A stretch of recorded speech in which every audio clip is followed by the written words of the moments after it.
agradecer encarecidamente en nombre de la Sociedad Libertaria de Chile la presencia de ustedes en la segunda cátedra universitaria, la segunda cátedra de la Universidad Libre, este proyecto tan paradigmático de la Sociedad Libertaria de Chile.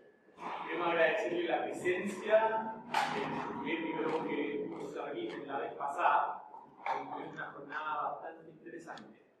Y hoy continuamos con esta senda de cátedra a cargo de los miembros de la Sociedad Libertaria y que van a ser comentadas por cada uno de los expositores invitados.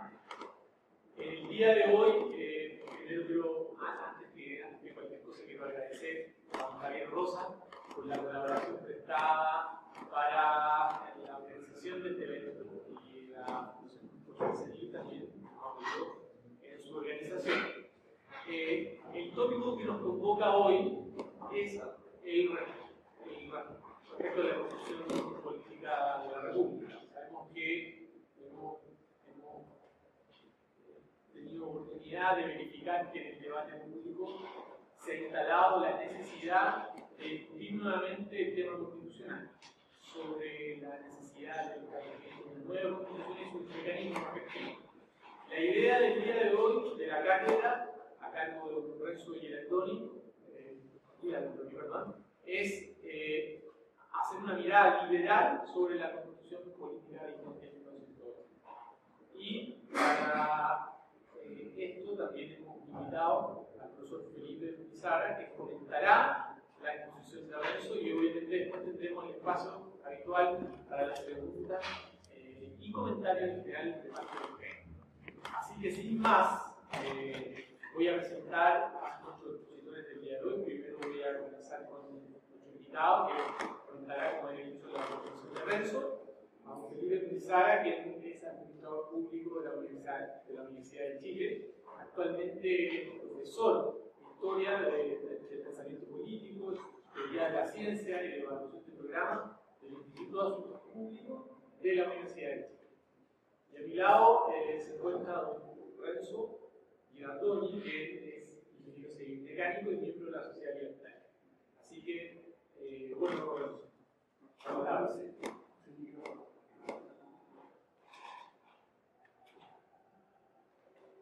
Buenas tardes, gracias a todos por estar acá y entremos en materia, porque últimamente desde abril más o menos se ha venido discutiendo bastante acerca de la Constitución, de si se quiere cambiar, ¿no?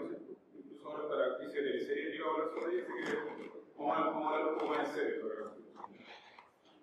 Partamos por uno de los primeros cuestionamientos que se le hacen a la Constitución, que viene por el origen, que tiene un origen legítimo, y esto en cierto sentido correcto. ¿Por qué? Porque fue plebiscitada, el sujeto fue plebiscitado en los 70 en 1980, y un plebiscito, bueno, que no tenía registros electorales, no tenía calificador de elecciones, y además la Junta de Gobierno era el sujeto del poder constituyente original, no lo que los abogados deben entender lo que me refiero. Fue una imposición en realidad del sujeto del poder constituyente que no era el pueblo, porque el sujeto del poder constituyente originario en condiciones democráticas, que no era el caso en 1980. Pero bueno, quedarse con eso es una visión un poco estrecha, porque esa misma Constitución, a pesar de su origen, su pecado de origen, digamos, estableció un cronograma, digamos, para lo que se conoce como la transición. De hecho, el mismo plebiscito de 1988 estaba en el articulado transitorio, el 27, si no me recuerdo. Entonces fue, así decirlo, una forma de darle, pensaba para darle una salida al gobierno militar. Una dictadura acordó someterse a un plebiscito que, bueno, sometió lo que pensaban que era ganar y no así. Y como resultado de este periodo, digamos, bueno, se llamó a elecciones en el año 89, elecciones parlamentarias presidenciales, fue electo Doris Orwell, y bueno, se inauguró un gobierno democrático el 11 de marzo de 1990 hasta el día de hoy, bueno, con todas las imperfecciones que puede tener, pero el punto es que esta misma constitución permitió estableció un marco para la salida del gobierno que dio nacimiento. Además, que en el año 89 hubo un acuerdo entre la Concertación, Renovación Nacional y el Gobierno para realizar una serie de reformas para regular ciertos aspectos que no eran muy bienvenidos por la Concertación, sobre todo el artículo octavo transitorio antiguo que proscribía el Partido Comunista, o partido de tipo marxista, que fue cambiado por el 19 de número 15. ¿Ya? Y bueno, después de recuperar la democracia y sacar esta serie de reformas, de hecho, que saqué la vuelta del texto original, que era un 119 artículos, hay solo 29 que nunca se han cambiado. Todos los otros 90 digamos, se han modificado de alguna forma en plebiscito o una discusión en el Congreso. En el año 2005 hubo un gran acuerdo entre la concertación y la Alianza por Chile, se eliminaron los nombres designados y un montón de cosas. Entonces se le fue dando más legitimidad con el paso del tiempo. Entonces lo que quiero llegar es que la Constitución sí tiene legitimidad de ejercicio. ¿Y a qué me refiero con legitimidad de ejercicio? Que a pesar de que el origen no sea legítimo democráticamente, las instituciones y las reglas del juego que la Constitución prescribe han sido aceptadas por los actores, no por los actores, solamente los políticos, los partidos que los representan a nosotros, ¿no? Se quiera o no. Cuando se acude a elecciones, digamos, está validando la representación de ellos, cuando se diga que hay crisis, no sé, pero es una forma de validar, digamos, todas las instituciones, el solo hecho de ir a votar, digamos, mayoritariamente. O sea, si hubiera una crisis constante representaría, a lo mejor la elección y votaría 1 millón de personas, no votarían 100 millones de gente. Entonces, por ejemplo, el mismo hecho de haber validado el plebiscito de acudir a votar por parte de la centroizquierda fue una validación tácita de la Constitución, que se guste o no guste, también la elección del 89. Entonces, yo creo que sí se puede afirmar que la Constitución sí tiene legitimidad de ejercicio, y a veces en los hechos, en muchos casos, la legitimidad de ejercicio supera la legitimidad original, basta en el caso, por ejemplo, de Japón y Alemania. Japón y Alemania tienen dos constituciones que fueron dictadas con los países ocupados militarmente. Japón y Alemania fueron derrotados por Estados Unidos y el aliados.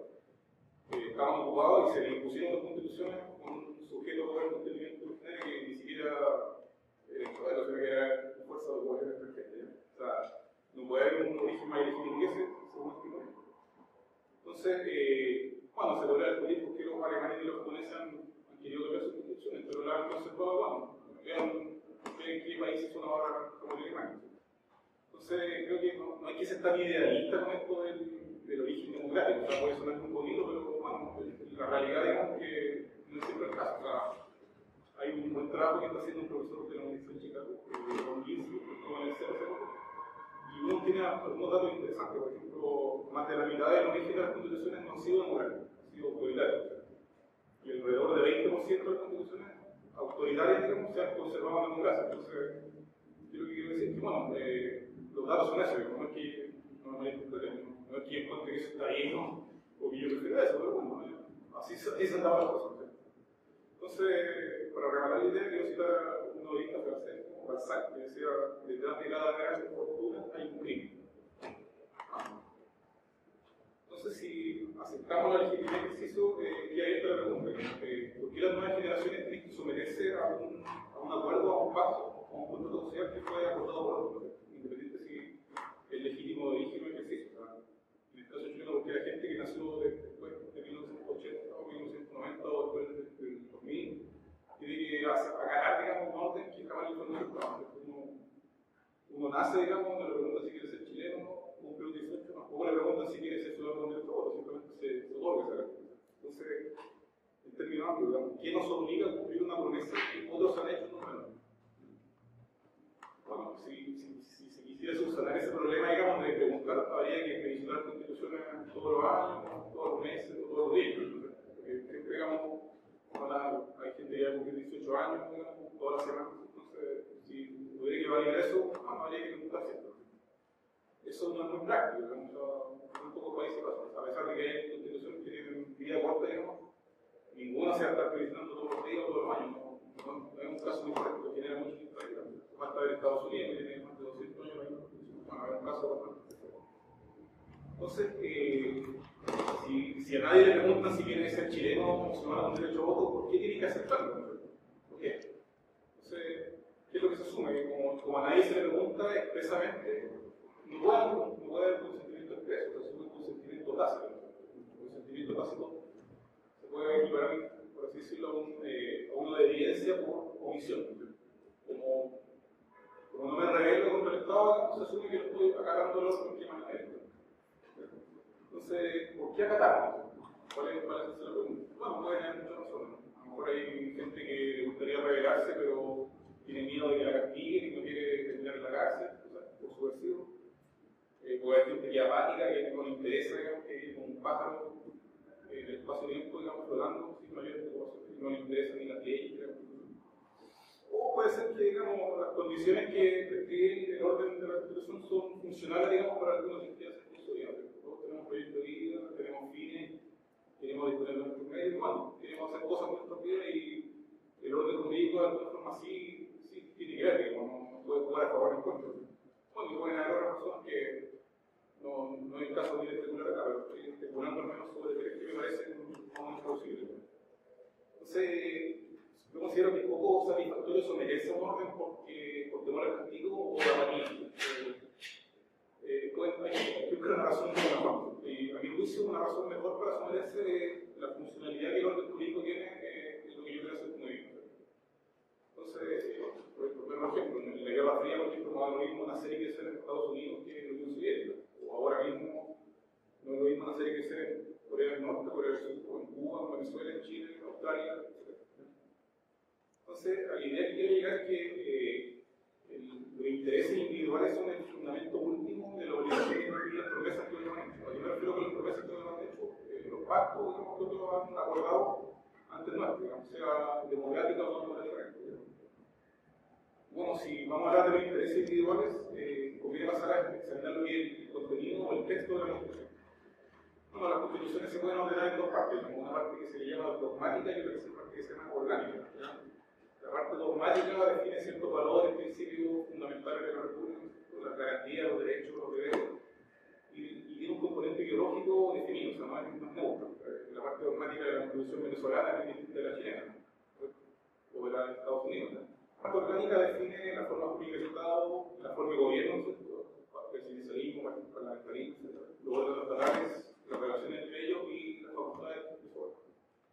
En la Constitución del 80, la parte dogmática está en los capítulos primero al tercero y la parte orgánica en los capítulos cuarto al 14.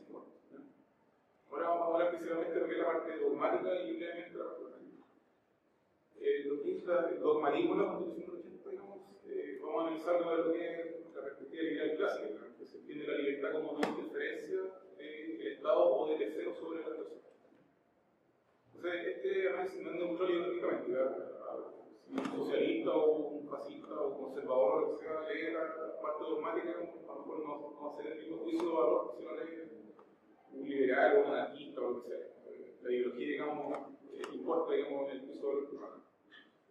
Entonces, si vemos la parte dogmática, en los capítulos primero al tercero, se define lo que es el Estado subsidiario. ¿No? En ninguna parte dice que el Estado chileno es subsidiario, pero se infiere, digamos, de la lectura. ¿Y cuál es la premisa del Estado subsidiario? Que el Estado solo debe hacer aquello que los particulares de la sociedad civil no pueden hacer por sí mismos.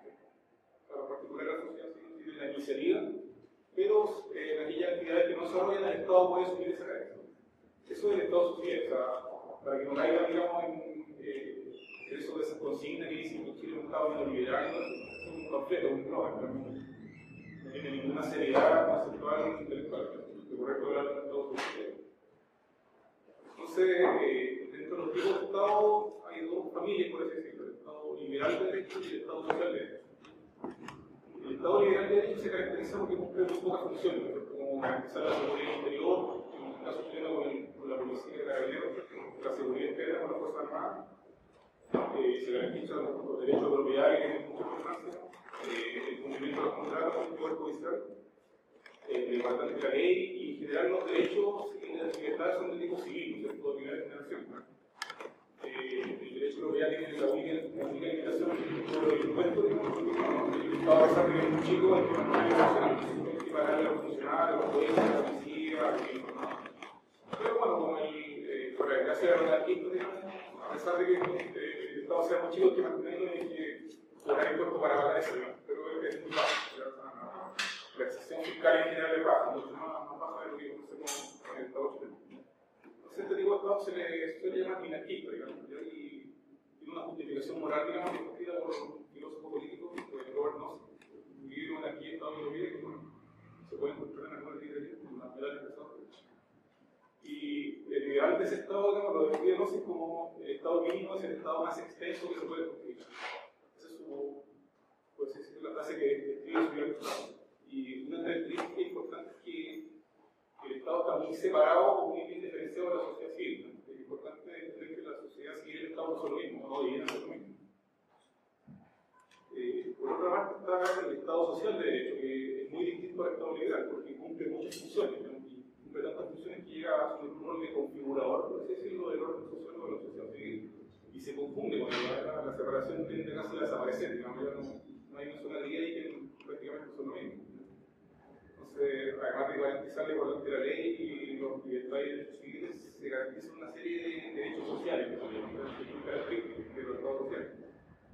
Y tienen como fin último producir una suerte de igualación material, digamos, o sea, es decir, compensar toda la desigualdad económica, digamos, cobrar un esfuerzo progresivo y, bueno, efectuar una serie de gastos sociales en financiar, bueno, educación, salud, pensiones y un montón de cosas más. Entonces, el fin último de eso es tratar de igualar, digamos, el ingreso, artificialmente igualar el ingreso de los ciudadanos, digamos, para que no sea tan inferior.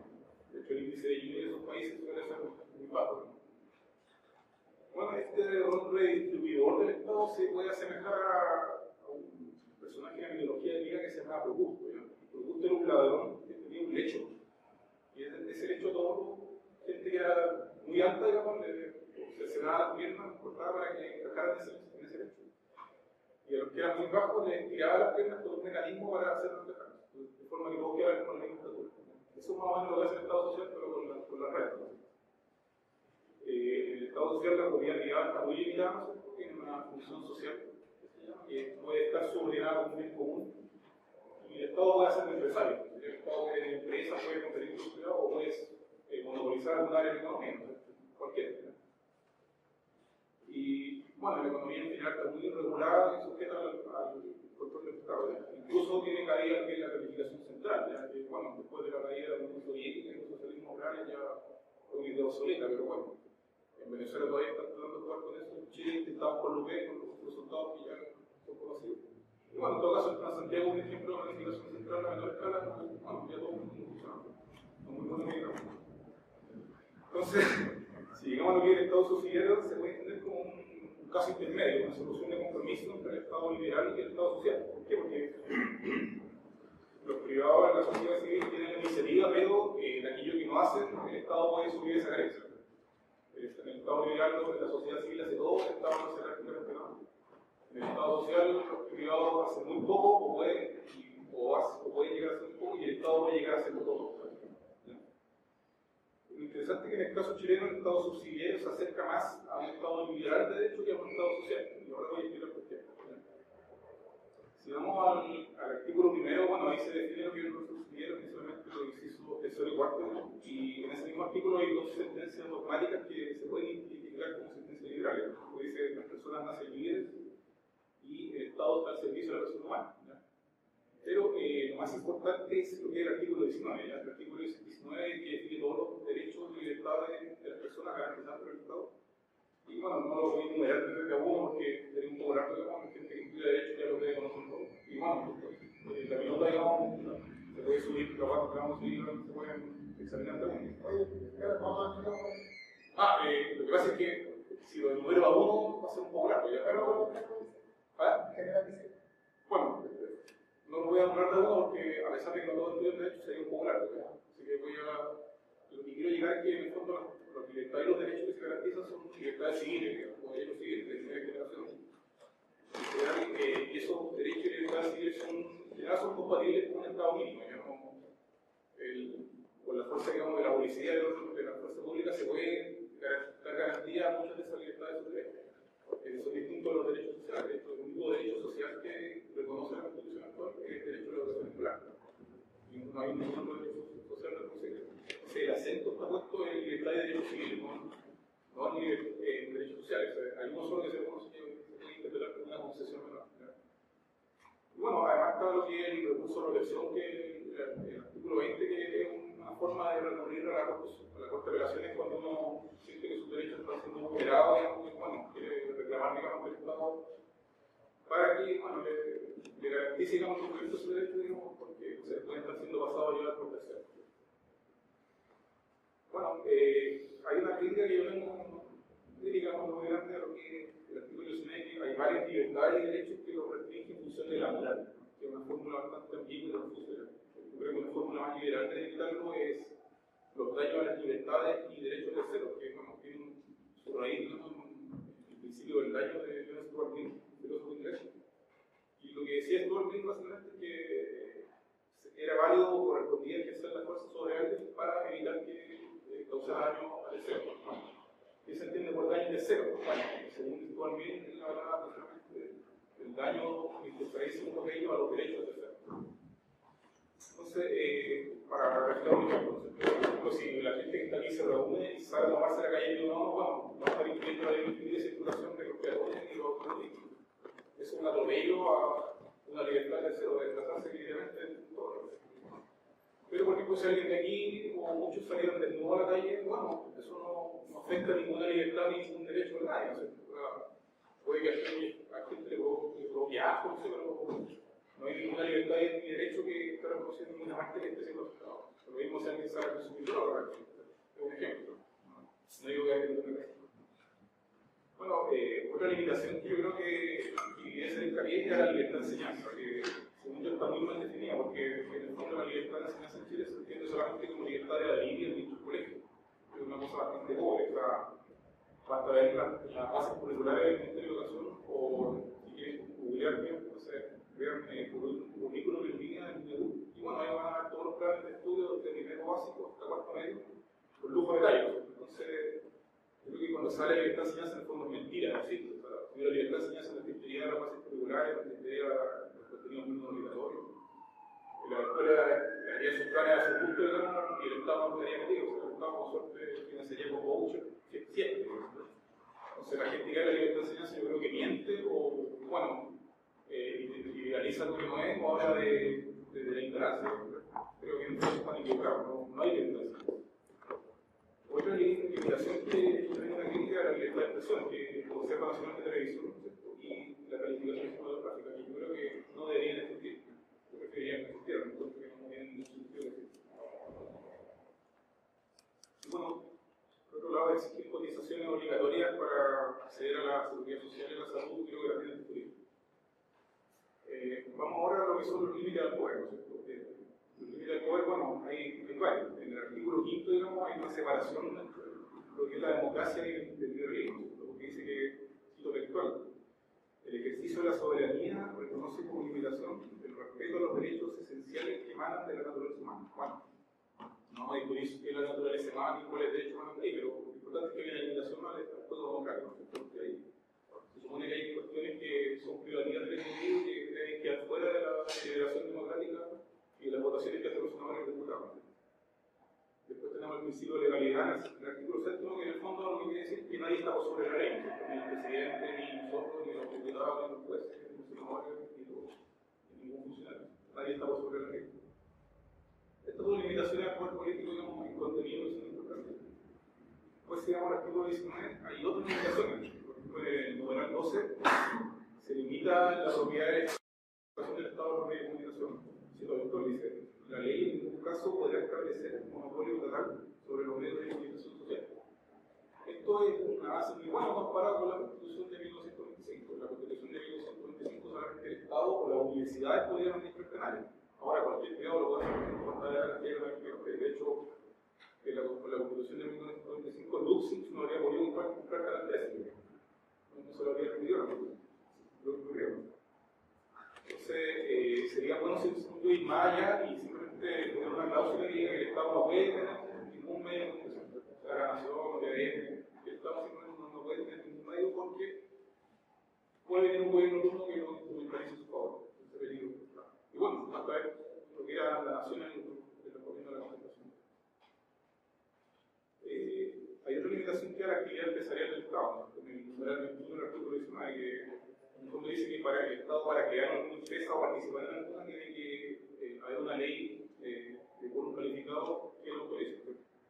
Ahora es importante entender por qué es bueno limitar el Estado empresario. En Chile las empresas estatales generalmente son ineficientes, tienen problemas de corrupción, sirven de origen político al gobierno que administra el Estado, y lo que es mucho peor, pueden incurrir en déficit presupuestario por tiempos definidos. O sea, ¿por qué? Porque en el fondo siempre van a estar los contribuyentes para subsidiar la consumo.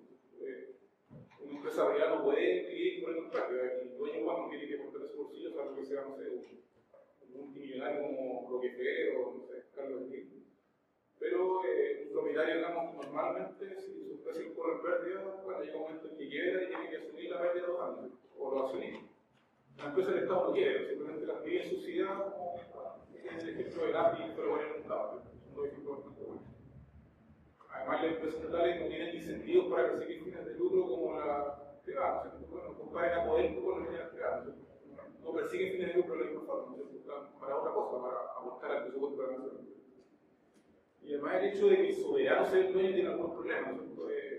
Pueden competir con condiciones favorables a los que tienen financiamiento estatal, o incluso pueden pasar encima de algunas leyes, el soberano no está. Hay un problema después de parte. Bueno, otra limitación es a la posibilidad de expropiar, ¿verdad? Bueno, alguna artista que no le va a gustar que se pueda expropiar, pero efectivamente sí se puede expropiar. Pero tiene que haber una ley general o especial que autorice la expropiación calificada por el legislador. Esa es una limitación, pero no es absoluta, ya la posibilidad existe, pero bueno, entiendo que las expropiaciones que se llevan a cabo en Chile son pocas, digamos, y son más bien la excepción y no la regla. Además, bueno, hay un procedimiento regulado, ¿cierto? Para expropiar, el expropiado puede reclamar por la legalidad de la expropiación al tribunal, y antes de tomar posesión de su bien hay que indemnizarlo. Antes de quitarle lo que tiene hay que pagarle. Se lo puede llegar a quitar. Y bueno, esto contrasta con lo que era la definición del derecho europeo en los últimos años de la Constitución de 1925, que era bastante débil, no estaba definido. Creo que después de la reforma agraria hasta el gobierno de Allende. Entonces, en la Constitución del 80 el derecho europeo se fortaleció, se aumentó el resguardo y eso es un aspecto bastante bueno, creo, de la Constitución del 80. Bueno, un aspecto que yo creo que se puede discutir es el artículo 19 de 15, digamos, que deja abierta la posibilidad de declarar inconstitucionales a los partidos o movimientos antidemocráticos, totalitarios o que propugnen la violencia o que ejerzan la violencia electrónica. Un partido nacional socialista en Chile podría ser declarado inconstitucional. Bueno, yo creo que mucha gente puede estar de acuerdo, otros no, es discutible, pero la posibilidad está, porque aparecer un partido nacional socialista como podría ir a un tribunal constitucional declarar y sacarlo a los dos. Bueno, si vamos ahora a la parte orgánica, un aspecto que yo creo que habría que mejorarse mucho es el desbalance de poder, digamos, entre el poder ejecutivo y el legislativo. Chile, el presidente tiene mucho poder, tiene muchas atribuciones por sobre el legislativo. Y bueno, Chile es muy presidencialista, ¿no? Y es poco factible pensar en un parlamentarismo, una cuestión de tradición. Entonces, yo creo que se podría lograr hacer es equilibrar un poco más los poderes para que se anulen entre ellos y bueno, se anulen de tal forma que la sociedad siga haciendo sus actividades sin que el gobierno interfiera en ellas. Una alternativa podría ser el semipresidencialismo, que le gusta pagar los reyes. Entonces, la idea de eso es que creo que no sé si Henry Thoreau o Jefferson que decía el mejor gobierno es el primer gobierno. Esa es la idea que estoy tratando de llegar. Bueno, pasamos ahora a qué es lo que provoca más rechazo a la Constitución en algunos sectores. Son los mecanismos mayoritarios. Principalmente al profesor Fernando Arias de las estudios tiene una fuerte crítica a esos mecanismos. ¿Y cómo se pueden entender esos mecanismos? Bueno, es una forma de contrarrestar la voluntad de la mayoría. Es una forma de, digamos, poner un freno, por ejemplo. Estableciendo quórum de aprobación mayores que el 50%. Entonces, esas son las trampas que le llama el profesor Arias. ¿Y cuáles son? Bueno, el quórum reforzado de 3/5, 2/3 para modificar la Constitución, las leyes orgánicas constitucionales, que son como 21, y el control preventivo de constitucionalidad del Tribunal Constitucional. Son principalmente los mecanismos constitucionales. Y bueno, esto que provoca, bueno, que las mayorías contingentes tienen que negociar algunos cambios con la mayoría. En este caso, la concertación es la queja que siempre ha tenido con la derecha.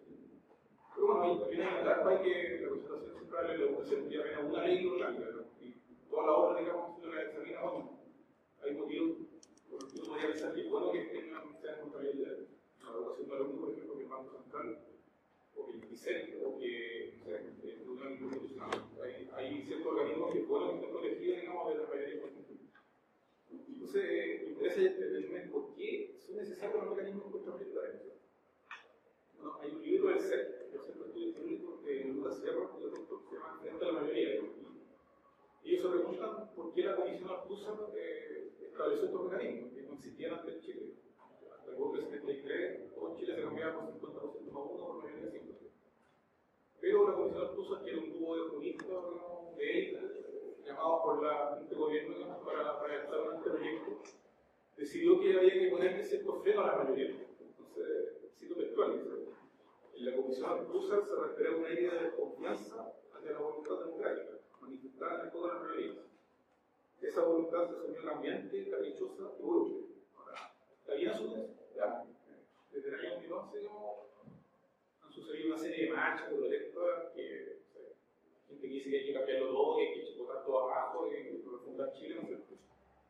Hay que echar abajo el modelo institucional y la economía de mercado, etc. Se creó una sensación, digamos, de que estaba en una crisis, que estaba todo mal, que había que cambiarlo todo, y bueno, se asumió una voluntad de cambio, digamos, que por lo menos según yo el domingo no quedó tan demostrada, es bastante discutible que por los resultados del domingo esa tesis, digamos, sea tan correcta, porque es la tesis mayor, del resto mayor.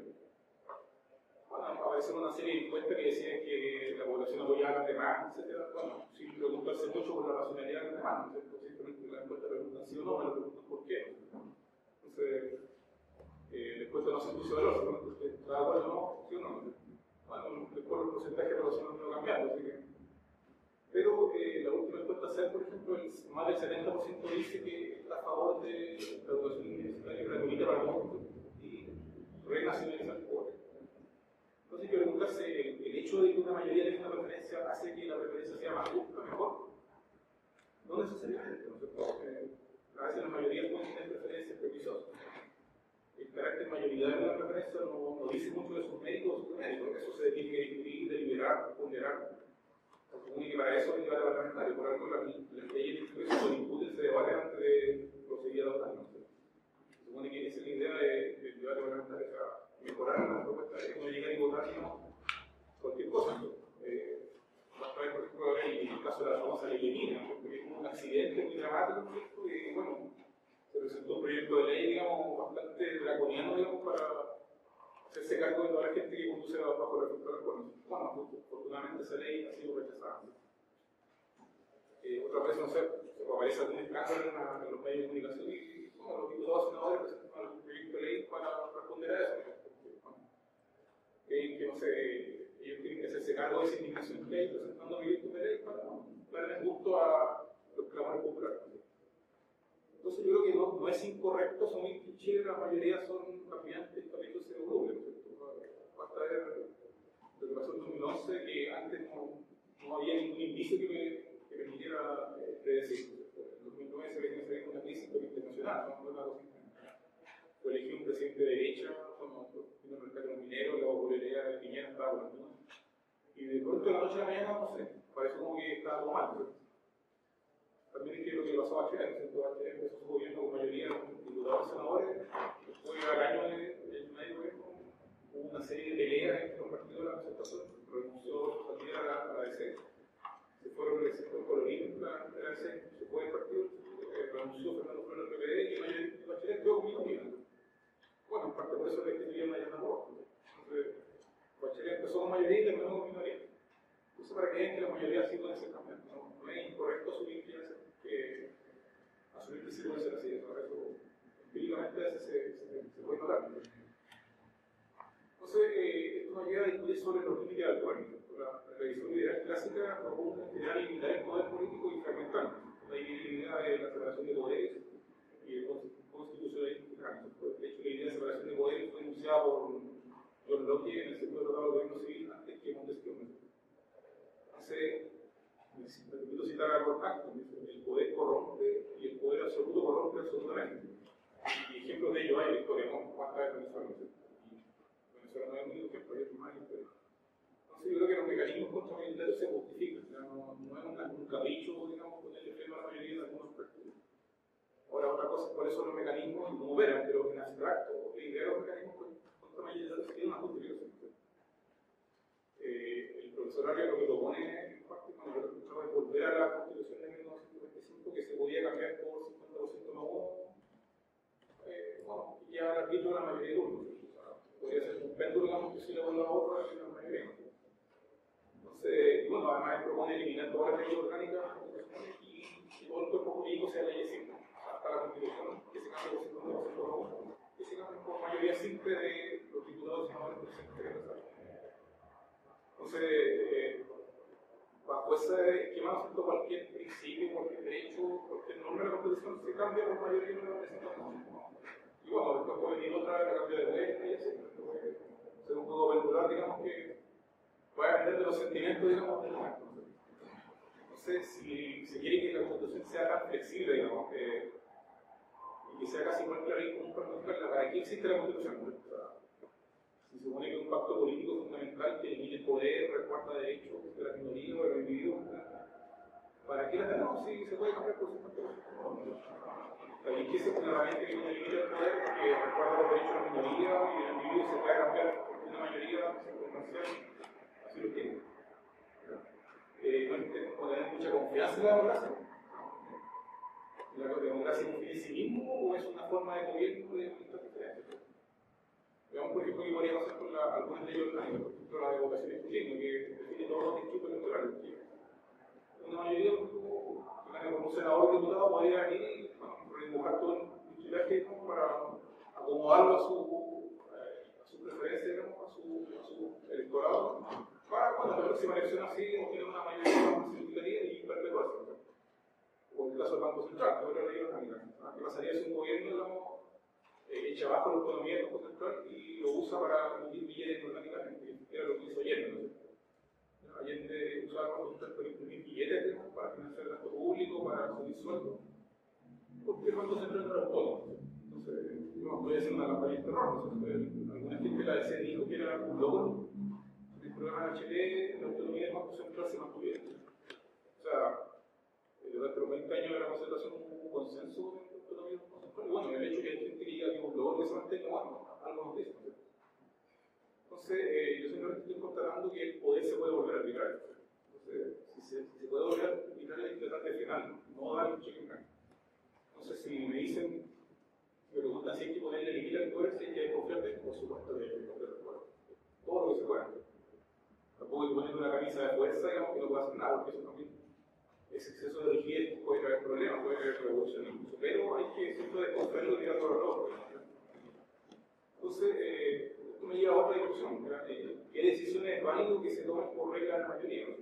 Bueno, sigo a Hayek, ¿no es cierto? Hayek decía que la democracia es una doctrina sobre lo que debiera ser la ley. Perdón, el liberalismo es una doctrina sobre lo que debiera ser la ley y la democracia una doctrina sobre la forma en que se hace la ley, o la forma en que se haga la ley.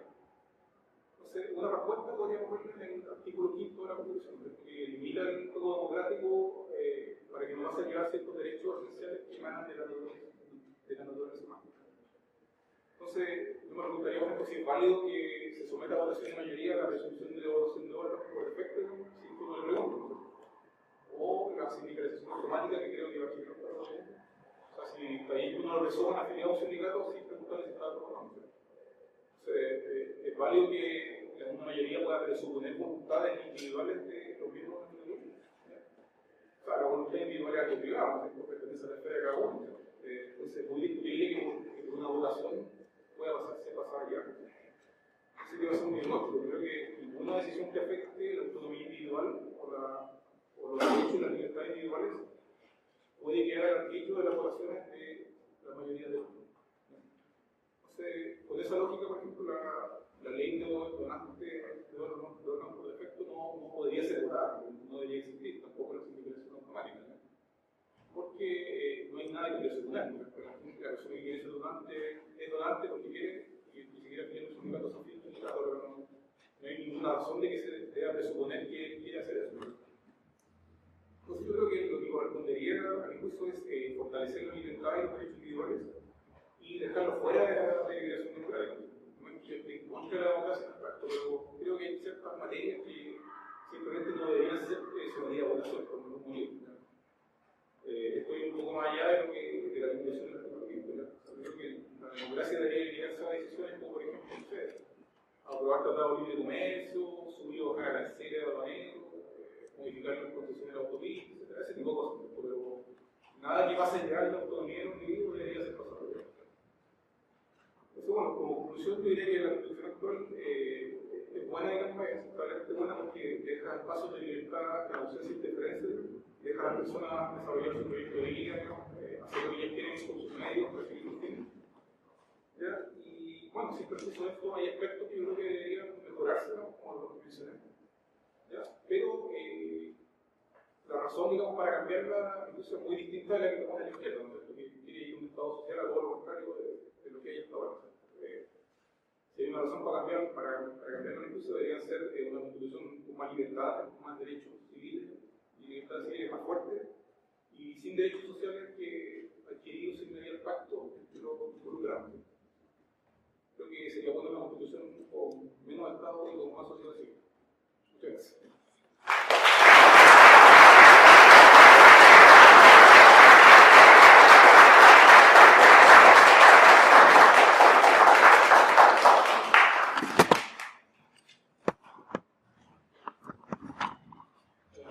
Muchas gracias, Renzo. Creo que ha sido una discusión brillante.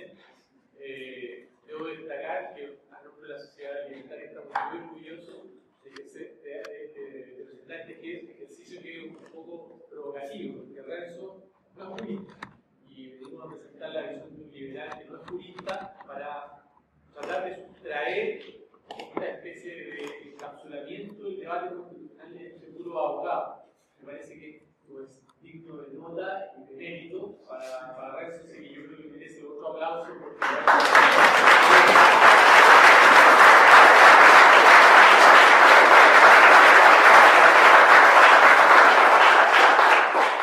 esta vocación principal de la sociedad alimentaria, estar abiertos a la discusión de todas las personas, y me parece que las discusiones que no sean la verdad deben tener una posición al respecto.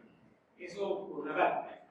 En segundo orden, antes de darle la palabra al profesor Munizaga, quería invitarlo, porque entiendo se va a repartir entre todos ustedes un formato de papel del manifiesto de la sociedad libertaria. El manifiesto de la sociedad libertaria es una síntesis de un trabajo elaborado por vos, de nuestros miembros, porque vos han entendido, Francisco del Mar, que trataron de sintetizar los principios fundantes que nos reúnen, que nos convocan, poner el acento y relieve el principio del individualismo y la contraposición fundamental entre la ética de la usurpación, muy de moda en estos tiempos, contra la ética que reivindicamos nosotros, la ética de la autoposición.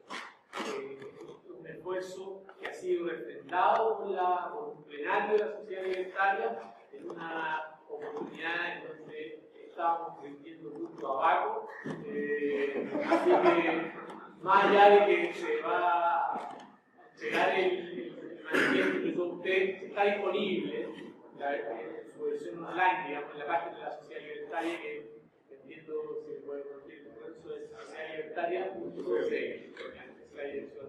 Bueno, así que más adelante en la jornada vamos a hacer esa introducción. Y la venta del libro Javier Rosa que introducimos al comienzo de la cátedra. Quisiera ahora hacer la palabra al profesor Gonzalo para que introduce.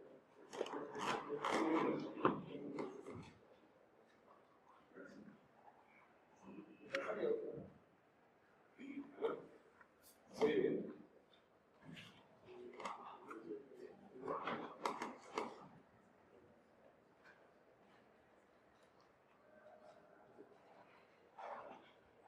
Bien.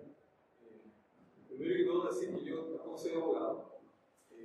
Soy del ámbito de la ciencia política, fundamentalmente eso me he dedicado.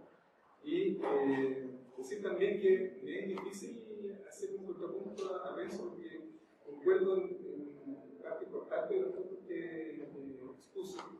Sin embargo, tengo algunas observaciones respecto a algunas líneas argumentales y especialmente a las afirmaciones relacionadas a la Constitución. Obviamente sin pertenecer al ámbito de la literatura, de la abogacía, y sí, obviamente desde la perspectiva más politológica. Y fundamentalmente mi comentario va a abarcar algunos de los elementos más fundamentales de la exposición de Renzo. Primordialmente, la primera observación importante que quiero destacar es que él señala de alguna forma que existe algún cuestionamiento, muchos cuestionamientos respecto a la legitimidad de la Constitución desde distintas perspectivas. Desde este punto de vista, fundamentalmente lo que nosotros podemos decir es que acá principalmente hay una legitimidad de ejercicio de la Constitución. Y esta legitimidad de ejercicio es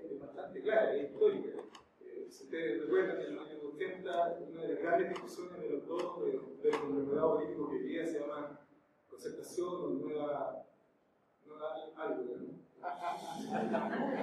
Es principalmente respecto a someterse o no a la Constitución de 1990. O sea, esa es la principal discusión. Y había dos grandes grupos. Estaban primero los formados en el Paraíso, que era el año mental, entre el cual se formó en esa época el Leipzig, nuestra expresidenta Bachelet. Entre paréntesis, nunca he encontrado ningún texto de ella que ataque, digamos, la institución de muro. Me interesa en el Leipzig, pensaban que murieron cerca de 200 orientales intentando escapar de este verdadero paraíso, la música que había, y que al final nunca hubo ninguna condena de parte de ella. Sería importante preguntarle hoy día, sobre todo cuando ya estamos a punto de aparentemente el fin de la protesta.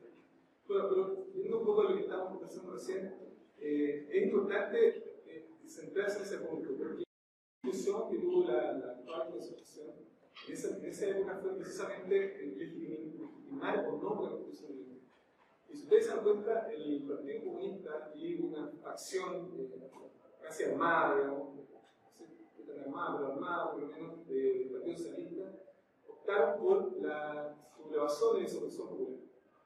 Y en las postrimerías del gobierno militar, dándose cuenta, en el fondo, que esta tesis del Partido Comunista no era la tesis que estaba haciendo cualquier reforma mayoritaria, especialmente porque una parte importante de la democracia mexicana, el Partido Socialista, ya habían estado, fruto de su exilio, de la beca que le dio el gobernante de la beca, fundamentalmente ellos conocieron los socialismos más llamados reales. En el fondo, ¿para qué es socialismo? Ese es el socialismo. Y fruto de este conocimiento tan cercano, estas personas cambiaron sus posturas extremas y comenzaron a moderarse. Y este proceso de moderación, de hecho, si uno ve las distintas entrevistas que han dado personas compañeras, parte de ellos siempre comienza diciendo que ese proceso de transformación o de la renovación del socialismo comienza fundamentalmente en Alemania Oriental, comienza fundamentalmente en aquellos países de la cortina de hierro. Entonces, es bien interesante el punto porque realmente este proceso de darle legitimidad a la Constitución parte con esa discusión política y gana la tesis de que efectivamente este grupo se somete a las reglas del juego impuestas o señaladas por el Junta de Gobierno y aceptan ir a la elección.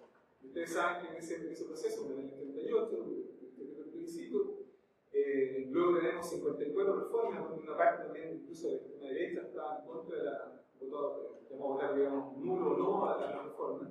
Y el grueso del partido político, especialmente la Renovación Nacional y obviamente los partidos de la actual Constitución, estuvieron de acuerdo en legitimar el pacto, digamos, de los pactos, esta nueva reforma de la Constitución. Por lo tanto, se escapan, se salen de aquella tesis del Partido Comunista y de una parte de la rebelión popular y se concentran fundamentalmente en derrotar desde la perspectiva política. La derrota política era un objetivo totalmente y absolutamente estratégico para digamos, la incipiente concertación y efectivamente lo lograron. Interesante también en ese sentido es decir que este reconocimiento tácito que señala también Renzo es, en el fondo, invalida totalmente la tesis de la ilegitimidad de la Constitución. O sea, eso yo creo que no resiste mayor análisis. Y creo que es muy bueno el ejemplo que señalaste de Alemania, porque en el fondo son dos países que son los herederos del eje, son países que de alguna manera aceptan también este poder constituyente externo que está impuesto también por los aliados y que en la práctica es la base del desarrollo político, social y económico de estos países hasta el día de hoy. Entonces siento que de alguna manera los ejemplos de la historia también avalen esta tesis. En segundo lugar, hay una pregunta, bueno, hay muchas preguntas interesantes y yo siento que aquí hay que dejar que la pregunta pregunte. En este sentido, la consulta es, ¿deben las nuevas generaciones someterse, entre comillas, al término del control social en virtud del ejercicio de esta Constitución? ¿Deben simplemente obviar la ilegitimidad de origen de esta Constitución? ¿Qué nos obliga en el fondo a cumplir la promesa que otros hicieron en nombre de nosotros? Entonces, hay varias cosas que tú señalas ahí. Y esto le lleva un poco a John Locke.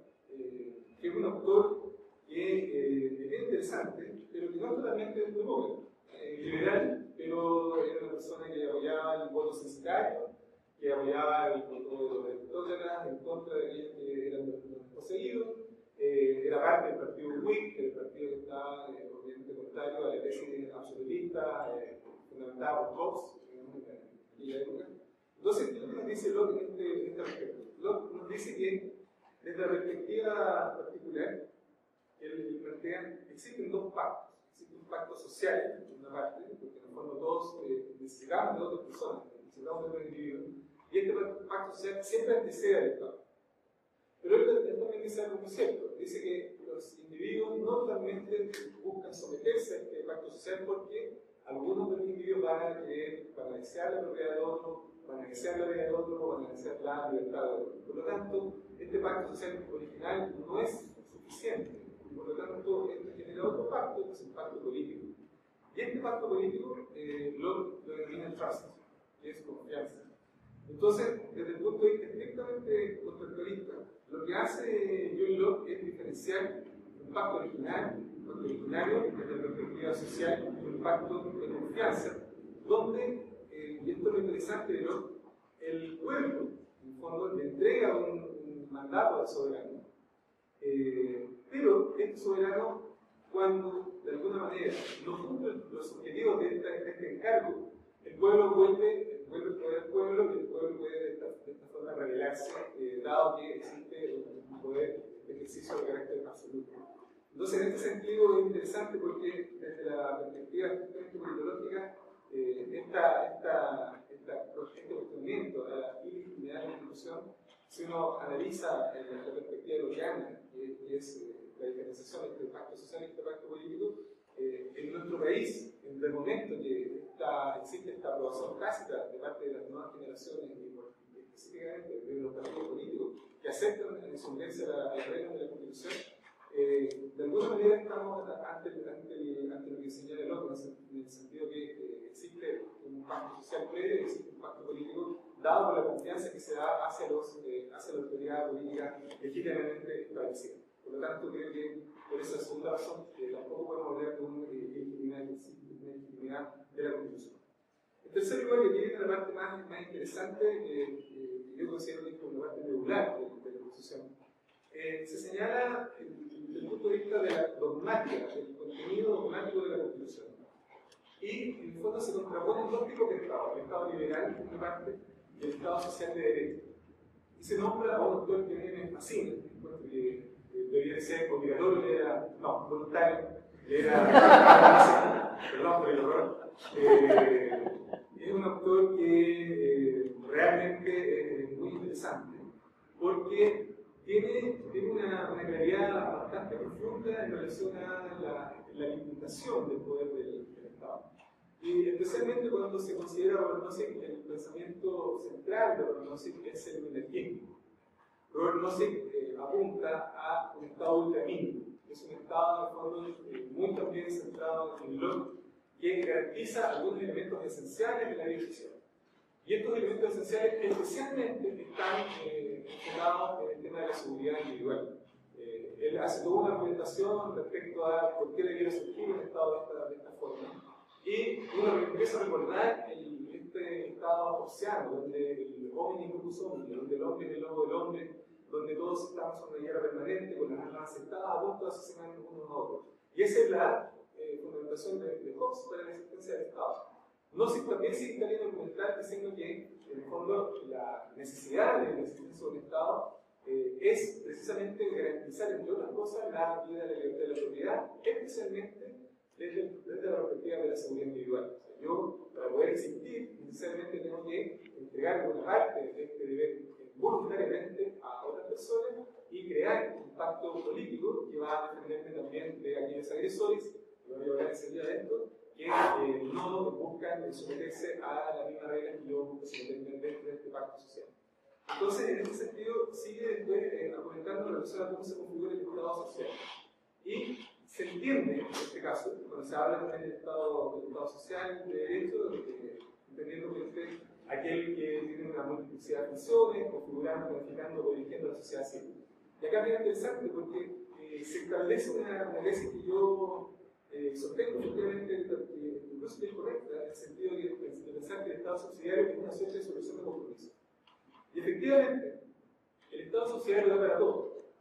Por ejemplo, yo puedo limitar directamente el poder estatal, pero también puedo crearlo, dependiendo de aquellas necesidades que impliquen que los individuos no puedan cumplir o suplir, no puedan desarrollar una actividad que a lo mejor es valorada socialmente. Entonces, en este sentido, yo creo que aquí hay una de las fallas que puede tener y voy a explicar por qué, nuestro sistema constitucional. Especialmente porque el Estado subsidiario implica una puerta de entrada a todas aquellas soluciones socialistas, colectivistas, que no se como presente, pero que lo hay, que de alguna manera son limitantes a la libertad individual.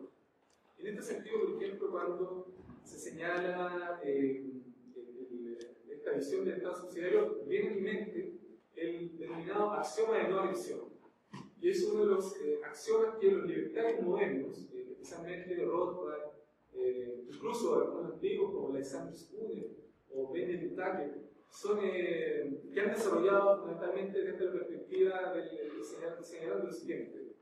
Simplemente lo leo, dice: el axioma de no agresión, ningún hombre ni grupo de hombres puede cometer una agresión contra la persona o la propiedad de una otra persona. Y agresión, dice Rothbard, se define como el inicio del uso o amenaza del uso de la violencia física contra la persona o propiedad de otro. Por lo tanto, agresión es sinónimo de invasión. Siguiendo este razonamiento, el Estado subsidiario de alguna manera no garantiza, en mi opinión, no garantizaría fehacientemente esta imposibilidad de invasión que nosotros podemos tener de parte del Estado hacia este individuo. Creo que la misma concepción, la misma conceptualización del Estado subsidiario es una puerta bastante ancha para que podamos nosotros tener una ola, un tsunami, digamos, perdonando lo que son candidatos de poder estatal contra el poder del individuo. En este caso, yo siento que este principio, este axioma, el axioma de no agresión, está implícito en la Constitución política vigente, pero no está adecuadamente desarrollado, no está adecuadamente explicitado. Y creo que esa es una de las fallas constitucionales que nosotros podemos agregar de nuestra Carta Fundamental. Por ejemplo, alguna de las cosas que tú dijiste, decir que hay una relativa, por ejemplo, a las cotizaciones obligatorias para las personas independientes, que son plurales, la regulación del contenido de los alimentos, en los currículos normativos que tú dijiste, igualitarios, comillas, campañas contra la comida chatarra, yo también voy a McDonald's, voto obligatorio. Hoy día se está discutiendo volver nuevamente al voto obligatorio. O sea, ya se están dando cuenta los partidos políticos que ese electorado capturado que han tenido históricamente, hoy día ya no tiene intención de levantarse en la mañana y estar haciendo fila para ir a votar. Entonces se están dando cuenta que tenemos que esforzarnos más hoy día como partidos políticos para atraer nuevos votantes. Entonces, donación obligada de órganos para quienes no hayan ido al notario antes de morir. Impuestos de distinto tipo, devolución de gastos de campaña política, obligatoriedad del uso del cinturón de seguridad, muy largo, etc. Todas estas son factores que eventualmente podrían ser factibles de resolver si es que estuviera, en mi opinión, más precisado el principio de no agresión, el axioma de no agresión dentro de nuestra Constitución, porque precisamente siento que el principio de subsidiariedad deja una puerta abierta a este leviatán, del cual ya hemos hablado todos, en el sentido que este leviatán nos tome como niños y nos lleve de la mano para cumplir los fines que él mismo se dio para sí. Por ejemplo, y siguiendo con esta línea argumental, y tú lo señalabas también, si bien es cierto, la Constitución impide que el Estado actúe desde el punto de vista empresarial sin una ley modificada que lo autorice, por otra parte, el Estado, por ejemplo, se reserva el derecho de censurar brevemente lo que nosotros podemos ver en televisión. Entonces, se cierra la puerta al Estado empresario. Por ejemplo, en el caso de Venezuela, donde el Estado prácticamente es dueño de todos los canales de todos los medios de comunicación, y la oposición tiene hoy día escasa posibilidad de manifestarse en la esfera pública, pero por otra parte el Estado nos dice: ¿sabes qué? Yo soy el padre y yo te digo a ti lo que tienes que ver, lo que puedes oír, lo que puedes estudiar, etc. Entonces, en ese sentido, siento que es bastante contradictoria con nuestra Constitución si comparamos ambos principios. Y en este sentido también es importante señalar algo que Rothbard lo indicó en alguna oportunidad. De alguna forma, el marco constitucional debiera ayudarnos a reconocer aquellos crímenes que se llaman crímenes sin víctimas, que lo llama Rothbard. Por ejemplo, la pornografía, la prostitución, que en el fondo para un liberal libertario no son crímenes en absoluto, y dado que un crimen es una expresión violenta de la persona creadora, o sea, si a alguien le gusta la pornografía o le gusta la prostitución, de verdad los libertarios no deberían tener problemas con eso, más que ningún aspecto, pero el Estado sí. Por otra parte, se señala también algo que yo siento que no está adecuadamente regulado en el artículo 24, donde se señala que nadie puede, en caso alguno, ser privado de su propiedad, el bien sobre el que recae o alguna de las facultades esenciales del dominio, sino virtud de ley general especial que autorice la protección por causa de utilidad pública o internacional calificada o legislado. Bueno, en el fondo, hoy día está mucho más regulado que antes la posibilidad de protección. Pero el Estado no expropia a cada minuto y a cada segundo. Esta bebida con gas, como claro, digamos, voluntariamente, de alguna manera paga IVA. Todos los impuestos, especialmente todos los impuestos que no son voluntarios son una excepción ilegal. De alguna manera, cada vez que el Estado nos cobra algo por una transacción o nos graba alguna actividad privada desde el punto de vista que él siente como de utilidad pública, estamos siendo esclavizados, estamos siendo excepcionados, se nos está quitando parte de nuestro propio producto sin ni siquiera preguntar, tratándonos como niños, tratándonos como personas incapaces relativos que no somos.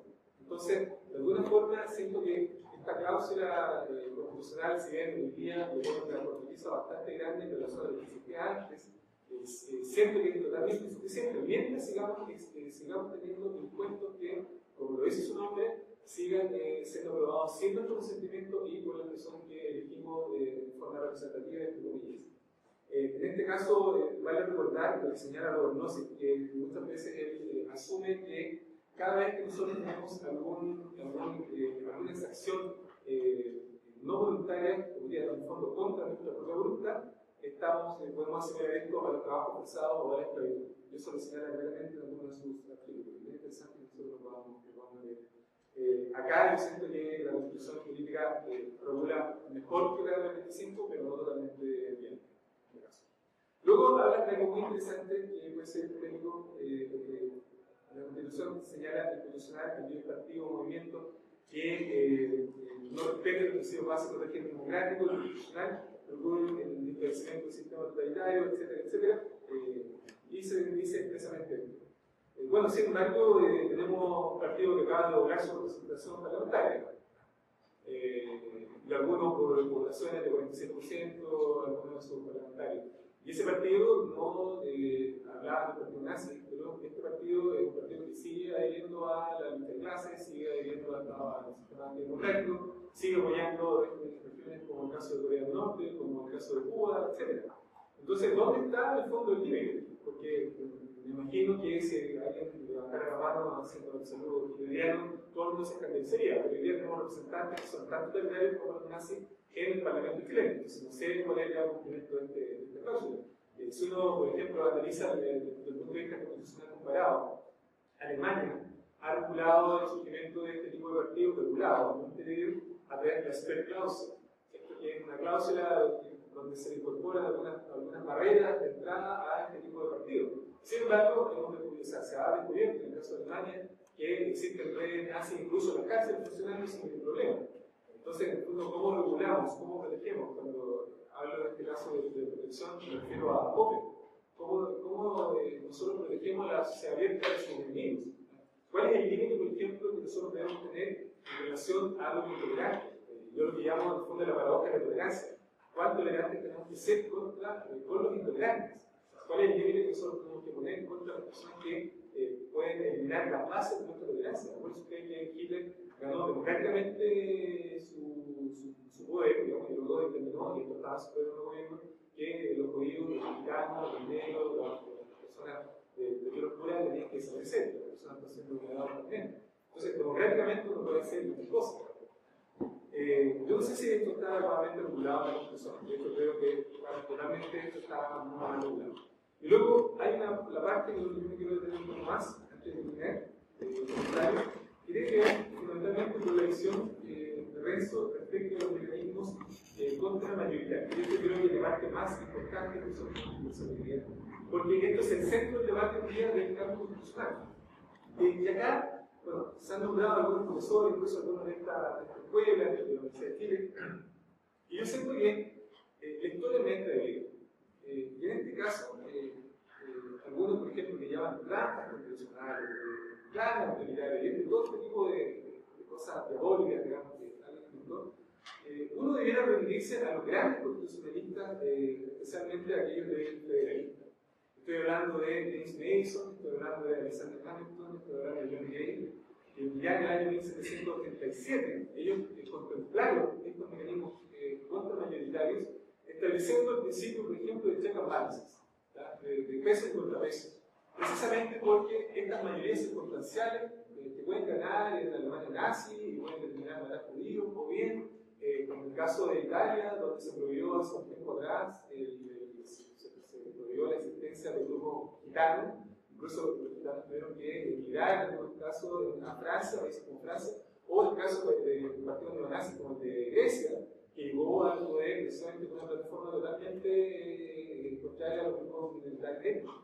Entonces, en este sentido, ¿cómo nosotros protegemos también a la menor de las minorías que es el individuo?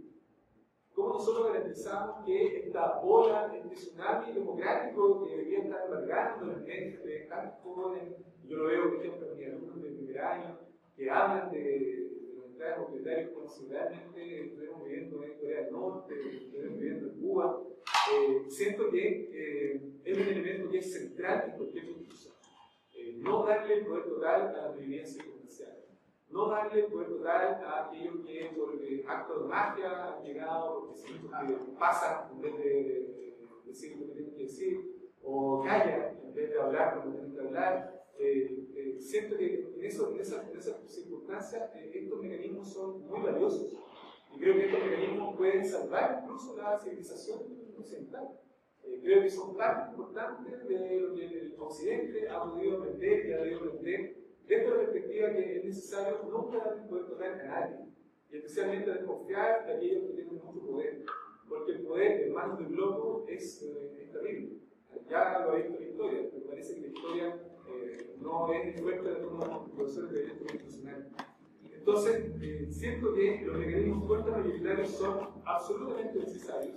Son necesarios precisamente porque son la única forma de proteger a la menor de las minorías que es el individuo, y principalmente porque siento que estos mecanismos limitan esta verdadera ola donde a veces se da un favor a uno, se lo da un favor a otro, y se puede a través de estos mecanismos mantener un cierto grado de estabilidad política en los estados. Es muy peligroso jugar, y especialmente, sobre todo aquellos que son intelectuales, que son académicos, es peligroso jugar con estas ideas, porque hoy día en un país como el nuestro, donde el 30% no entiende lo que lee, y donde prácticamente hay expertos para todo, siento que es muy peligroso cuando a las personas se les mantienen con memes. Por eso ustedes que el concepto de memes de Richard Dawkins, donde estos verdaderos conceptos se van reproduciendo en la mente de las personas, y como son poderosos, las personas muchas veces ni siquiera se lo cuestionan. Entonces, la educación gratuita y de calidad para todos. Claro, a nadie le gusta pagar por las cosas, pero en el fondo nada es gratis, siempre alguien paga por algo. Entonces, claro, pero es un meme poderoso. Entonces, estos memes se van reproduciendo en el tiempo, y dado que en nuestro país la gente no lee, o sea, el medio lee menos de un libro al año, y un libro que lee entiende solo el 10%. O sea, fíjense, estamos en el peor del mundo en este caso, sobre todo cuando estamos con las personas que son verdaderos demagogos de la única democracia constitucional. Y finalmente, planteo, siento que Renzo se pregunta, en fondo, ¿es apropiado confiar en el poder? Eventualmente sí. Viene a mi mente aquel libro que es muy interesante, siempre se lo sugiero a la gente, que es de Michel Foucault, que se llama Vigilar y Castigar. Vigilar y Castigar, hay toda una descripción de una tortura hacia una persona, donde por una parte que intentó atacar contra el rey, y se le vierte el romo por una oreja, se le castiga previamente, y luego, para mayor aguantamiento, como dicen los abogados, se le amarra a cada una de sus extremidades a un caballo, y el cabeza dice arre, y la persona es descuartizada. Eso es lo que puede hacer el Estado, y eso es lo que puede llegar a hacer el poder. Tenemos el Gulag, tenemos los servicios de inteligencia, tenemos el espionaje de Estados Unidos a Merkel y Merkel a Obama. Tenemos todas estas situaciones que de alguna manera nos implican una cosa, que hoy día el Estado tiene más poder que nunca. Y hoy día el individuo está más desprotegido que nunca. Yo siento que de alguna forma el resto ha aceptado prácticamente de forma local y su análisis lo suscribo plenamente en estas pequeñas divisiones que estoy haciendo, en el sentido de si es válido escoger poder. Y absolutamente siento que, aunque no me gusta hablar en absoluto, siento que en este caso es valorizarlo. Básicamente eso, y quedo abierto a la.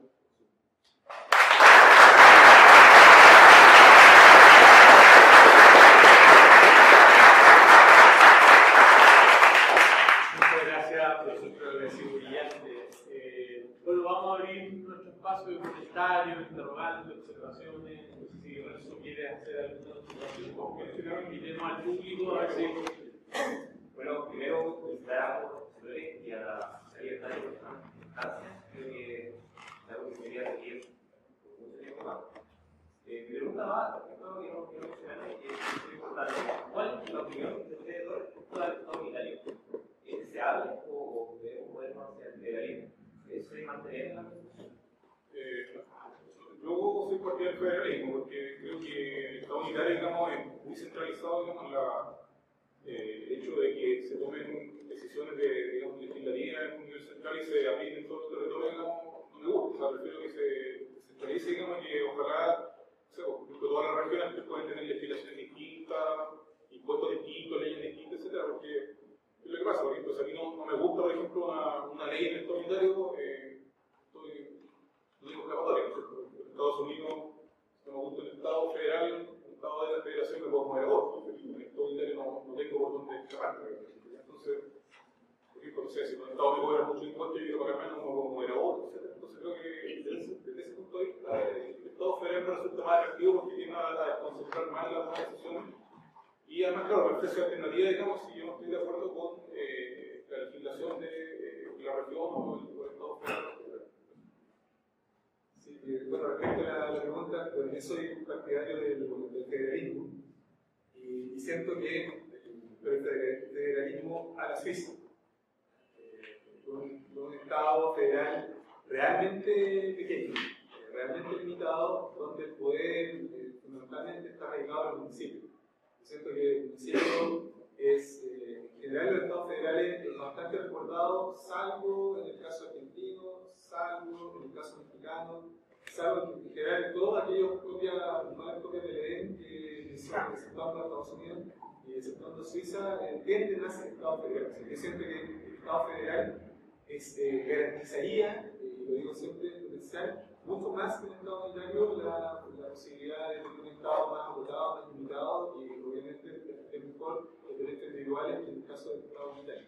No sé si es viejo, por ejemplo, una mala configuración del Estado federal, la obligación de funciones y a veces la norma de solidaridad entre la parte de las federaciones que son más pobres, digamos, y tienen que ser soportadas por los impuestos de las comunidades más ricas. O sea, yo creo que hay que tener una reflexión sobre eso. Sí, puede ser. Bueno, no creo que ningún sistema sea perfecto, pero bueno, creo que ese problema, esa presión, creo que enfrentar al federalismo creo que supera a esas posibles ventajas. Sí, bueno, con respecto a eso ya el profesor Felipe ya respondió un poco, pero uno de los profesores de esta facultad que no es muy liberal, precisamente que digamos, de hecho hasta hace un poco tiempo era monarquista, decía con ironía de que el federalismo en Estados Unidos o en Suiza se había creado para unir lo que estaba separado, en este caso la 13 colonias, por allá los factores, y el federalismo que se quiso hacer aquí en Chile, lo que se hizo en México, en Argentina, vino a separar lo que estaba unido. Entonces, son dos principios muy distintos que se supone que miran a lo mismo.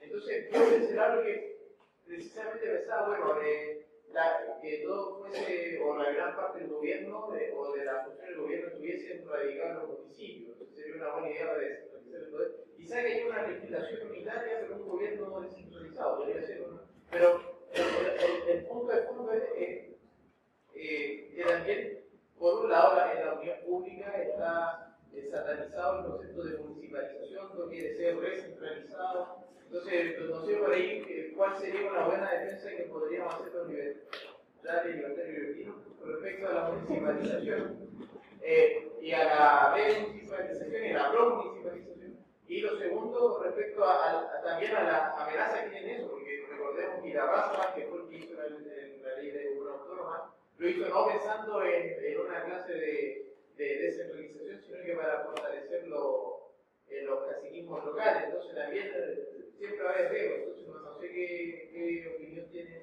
ustedes acerca de eso. Creo que es una excelente pregunta porque apunta a un hecho que es cierto. Cuando el poder, incluso cuando tú lo dispersas, no lo dispersas nunca suficientemente. Por ejemplo, el caso de Estados Unidos, me tocó ver algunos municipios donde los municipios eran tan pequeños que existía un control social muy fuerte sobre las autoridades, pero eran pequeños no más allá de 20.000 personas. Ahora, en Estados Unidos la ley que aborda los municipios da la posibilidad que personas se puedan educar y pedir ser municipios. Independientemente, o sea, no existe en este caso la necesaria creación de parte del gobierno federal o del gobierno estatal para los municipios. Tú puedes agruparte con la cantidad de gente y solicitar y hacer todo el trámite necesario para cumplir el comunal. Yo siento que efectivamente lo que tú dices es un riesgo desde la perspectiva que, especialmente la legislación chilena, los alcaldes son pequeños Venezuela, pequeños presidentes de la República, digamos, pequeños, y son muchas veces abusivos, hacen lo que quieren, hacen las cosas que se tocan, entonces hay poco control social. Entonces, ¿de qué manera siento que esto se pudiese evitar? Fíjate que creo que aquí hay que ir avanzando más desde la perspectiva de la parte legislativa. O sea, siento que estos verdaderos concejales que tenemos, que muchas veces son muy ignorantes de sus propias funciones, deben tener funciones realmente más efectivas desde la perspectiva de poder eventualmente legislar, incluso tener leyes que puedan ser locales. Y esas leyes locales que pueden abarcar una cantidad importante de elementos que son propios del territorio comunal. Y creo que esto de alguna manera puede también llevarnos a generar algunos mecanismos de limitación propios del pueblo, pero a través siempre de la regulación. Porque eso podría ser un mecanismo, y obviamente limitar también el tamaño del municipio. O sea, hay municipios que diría que tienen 700.000 habitantes, y hay otros municipios que tienen 400. Entonces, siento que de alguna forma tenemos que aumentar la cantidad de municipios, obviamente no tanto el gasto, pero sí la cantidad de municipios, centrando en una capacidad de tener control social de parte de las propias comunidades. Para comentar un poco lo que decía Joaquín, efectivamente,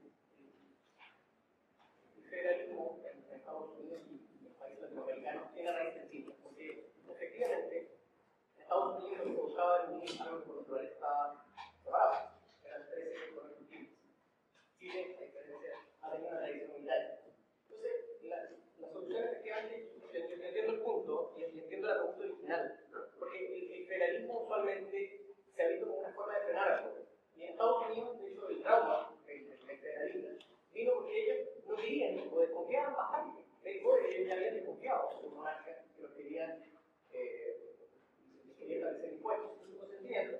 Entonces lo que había que hacer era desconfiar del poder y establecer un sistema, en el fondo, ahora republicano, pero federalista. En cambio, en Chile eso no funcionaría eso.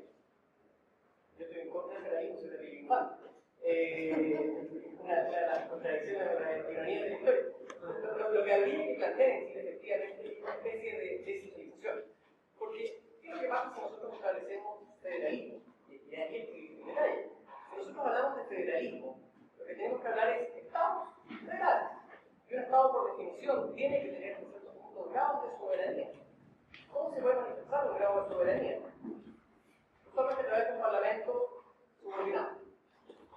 Y en este caso, incurriríamos en los mismos vicios que ocurren en Argentina, que ocurren en México, o para qué hablar de federalismo a la española, que en el régimen autonómico es federalismo, y es un debate que ha conducido a la quiebra del sistema político que es prácticamente inviable, o sea, tener duplicidad de funciones a ese nivel es absurdo. Y la crítica que tú decías que efectivamente, bueno, en Estados Unidos, a mí no me gusta vivir en Florida porque encuentro que el gobernador es un patán, entonces me voy a vivir a Luisiana al lado.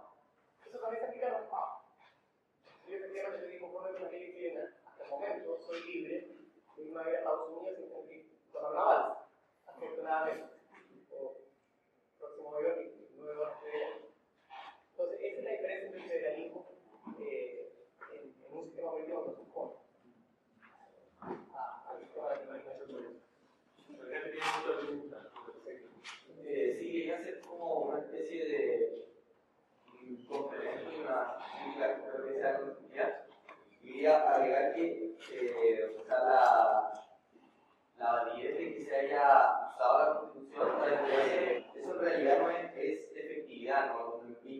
una validez de origen. O sea, partiendo desde esa base, que uno de acuerdo o no, podría cambiar la constitución, aunque para tener que en Chile no hay muchas validez de origen en las reglas y constituciones importantes que tenemos, porque una viene después de una guerra civil, tampoco fue democrática, y la otra viene después de un corto gobierno militar en México y tampoco fue muy democrático, pero se aplicaron para tiempo. Y otra cosa que creo que igual diría un poco de limitación a lo que es libertad de enseñanza, porque por ejemplo, si bien es muy importante la libertad de cátedra, ¿qué pasa que en un colegio de cualquier naturaleza uno puede enseñar lo que quiere y se tiene más fácil en los Estados Unidos a que hacen? O sea, está enseñando que una teoría religiosa de cómo se creó el universo, y más encima me están cobrando por ello, ya sea directamente o a través de impuestos a toda la sociedad. Que me parece un poco excesivo mentirle a un niño cobrando. Y finalmente, sobre los mecanismos contramayoritarios, aunque tengan su razón de ser para proteger los derechos de las personas o normas sobre la mayoría de la gente, cree que el sentido común se aplica, pero en verdad no como por las políticas del Banco Central y la necesidad de la economía. Es necesario tener en cuenta la intención del constituyente de 1980, que era básicamente hacer una constitución estática que se aplicara permanentemente. Más allá de cualquier cambio, no solo a las normas que hoy día consideraríamos racionales, sino a las que él considera racionales, teniendo en cuenta que eran constitucionales. Y aquí se aplica algo que decía Hamilton, que es súper importante y hizo una traducción desde el inglés, dice: las constituciones deberían constituir sobre todo normas generales. La razón es que tienen que ser necesariamente permanentes y no pueden calcular posiblemente los cambios de las circunstancias. Creo que eso se aplica a la Constitución de Estados Unidos, que se movió la Constitución del mundo. O sea, en términos culturales, impresionante que no se haya cambiado. Tiene muchísimas reformas. En cambio, en Chile, una sentencia del Tribunal Constitucional, la 591, creo, dijo que la interpretación de la Constitución debe hacerse siguiendo la hermenéutica constitucional. O sea, una interpretación que siguiendo principalmente lo que dijo el constituyente en 1980 en vez de aplicarse más a lo que está pasando ahora. O sea, si el Tribunal Constitucional aplicara, o sea, interpretara la Constitución, fijándose en lo que está pasando ahora, sería menos necesario reformar o pensar que hay que refundar el país desde cero, porque la Constitución no está siguiendo. O sea, la misma Constitución podría aplicarse perfectamente ahora y establecer la limitación que ahora establece, pero adecuándose a lo que es la Constitución real del pueblo chileno. Pero el problema aquí es que esencialmente el Tribunal Constitucional hace un conservador y se ha negado a abrirse a que puede ser que la Constitución es real, o sea, como somos los chilenos, ¿verdad? No es verdad, como dice artículo por artículo de la Constitución de 1980. Bueno, varias cosas.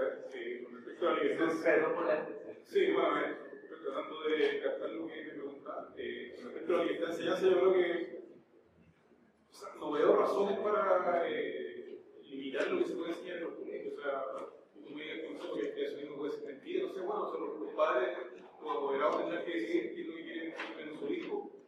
O bueno, después que el niño decía, digamos, si es que ya alcanza un cierto grado de discernimiento y si quiere aprender, no sé, aprender la Biblia o que así, yo creo que es algo que hay que dejárselo a la familia. No veo por qué el Estado tiene que estar diciendo, no, sabes que yo no quiero que usted a su hijo le enseñe esto, ¿no? ¿Por qué? O sea, yo puedo querer que a mi hijo le enseñen, teoría, digamos, del tipo que sea, digamos, y bueno, eso es un asunto mío, así que mi familia, ¿no? Que tiene que ir todo el país.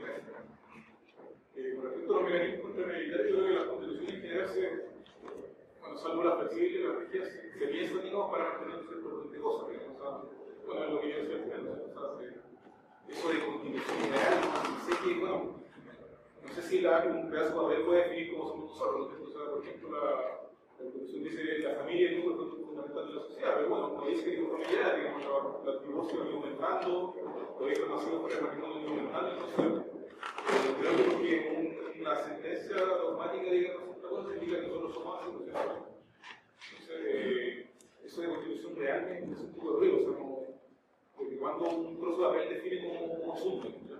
O sea, uno se ve influido por la cultura, por el entorno que nace, etc. Pero una sentencia, digamos, nunca va a decir cómo soy yo. O sea, yo puedo puedo ser de tal o cual forma independiente de lo que diga el artículo dogmático. Entonces, eso es una institución real. No sé, funciona, no se me ocurrió, a lo mejor lo refiere a que la constitución real puede ser, no sé, si nos juntamos todos en una asamblea y ahí decimos que somos, ¿no? No, me refería a que constitución real no como un documento, sino más o menos como régimen político, como el estado político actual de la sociedad. o más o menos una forma de escriba, o sea, la forma actual de los chilenos. Por ejemplo, que si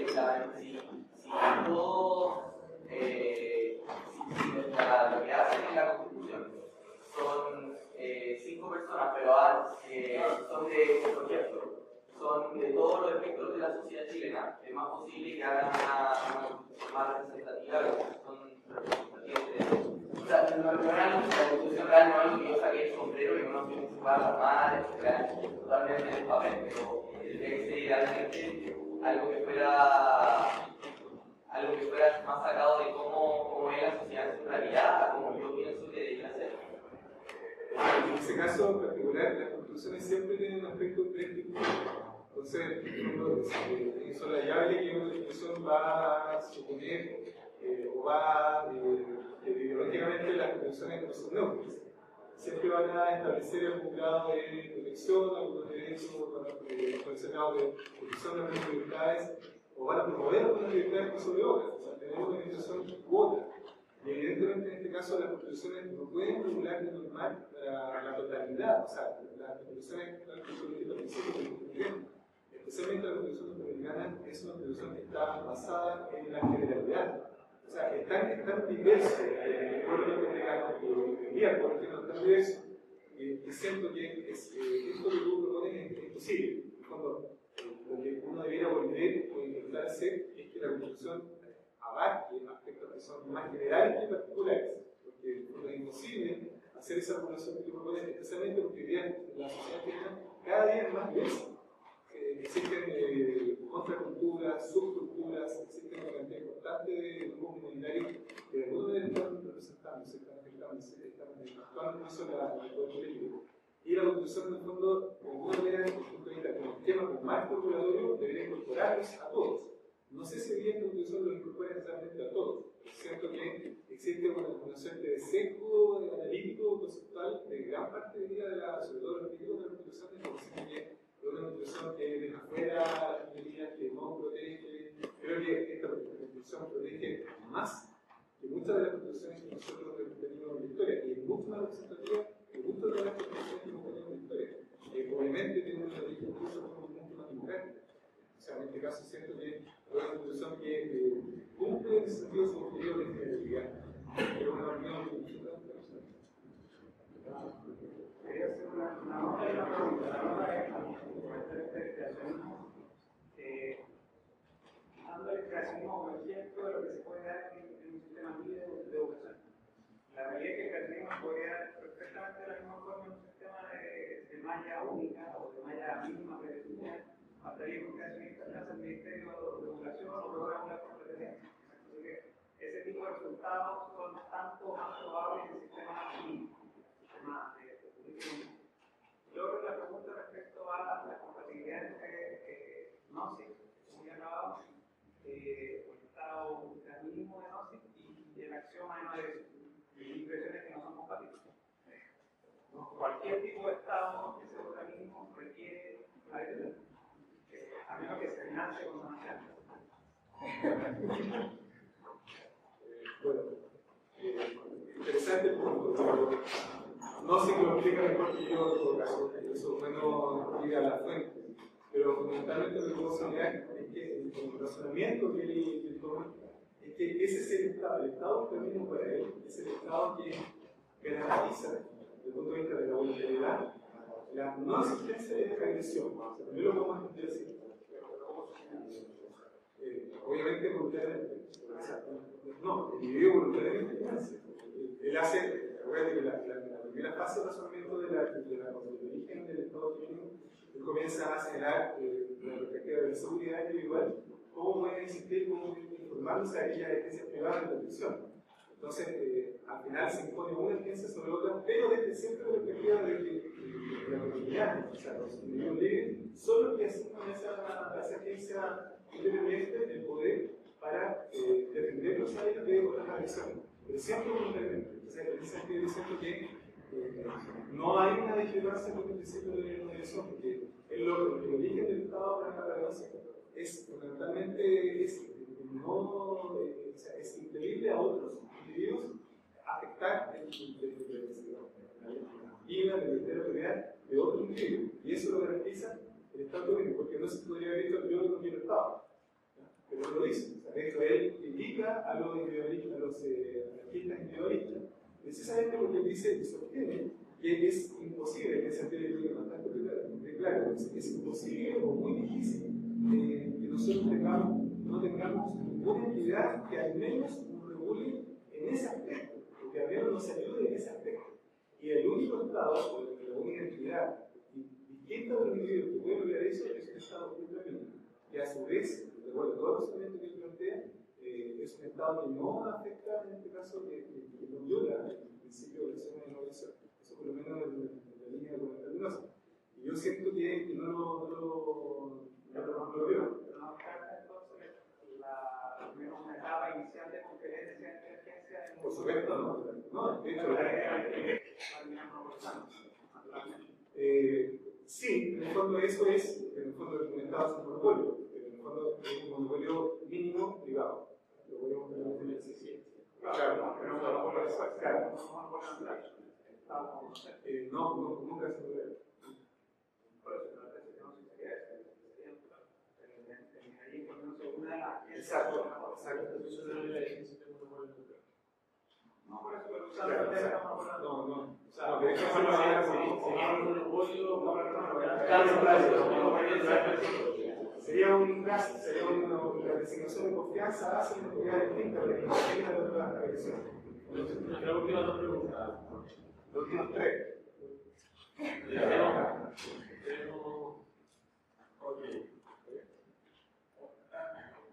En la sesión 44 de la Comisión Ortosa, celebrada el día 4 de noviembre de 1974, los integrantes de la comisión, discutiendo la protección, garantía de los derechos que finalmente están listados en el artículo 19, pero que en esta sesión estaban listados en otro artículo y el 20º equivalería al que aquí aparece como octavo y dice: toda persona tiene derecho a un recurso efectivo ante los tribunales nacionales competentes y le ampare contra actos que violen sus derechos fundamentales reconocidos por la Constitución o por la ley.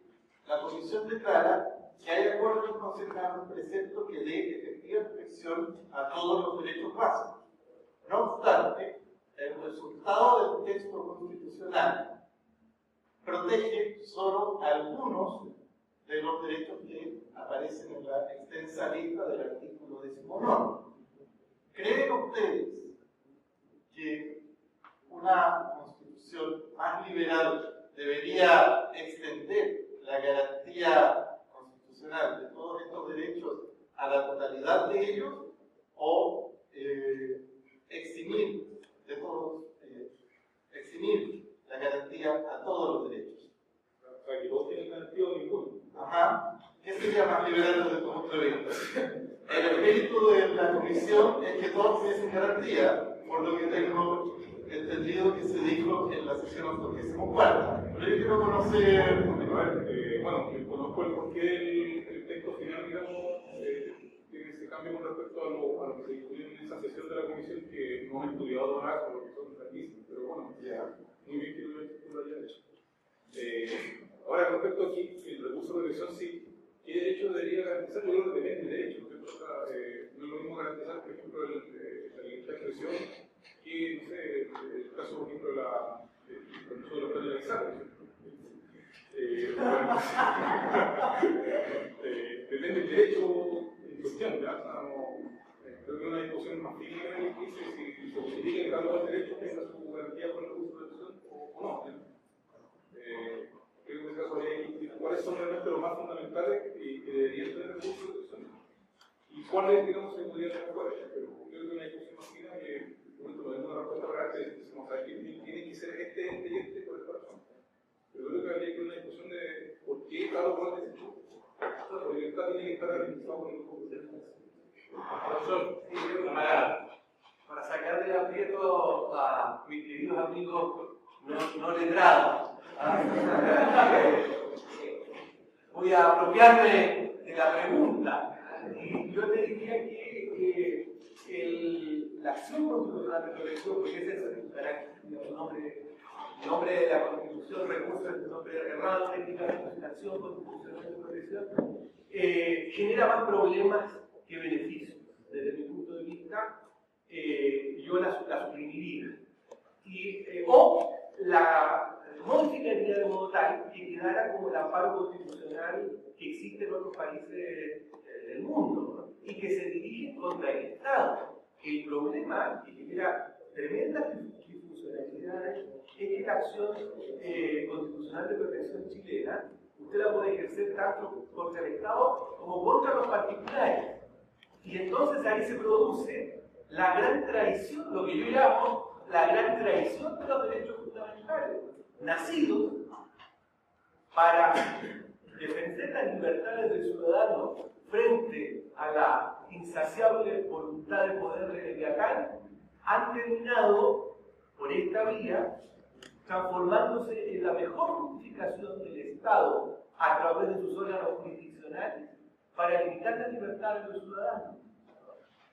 Es la mejor excusa que tienen los tribunales para que le metan comida por sonda al que quiere hacer huelga de hambre, ¿no?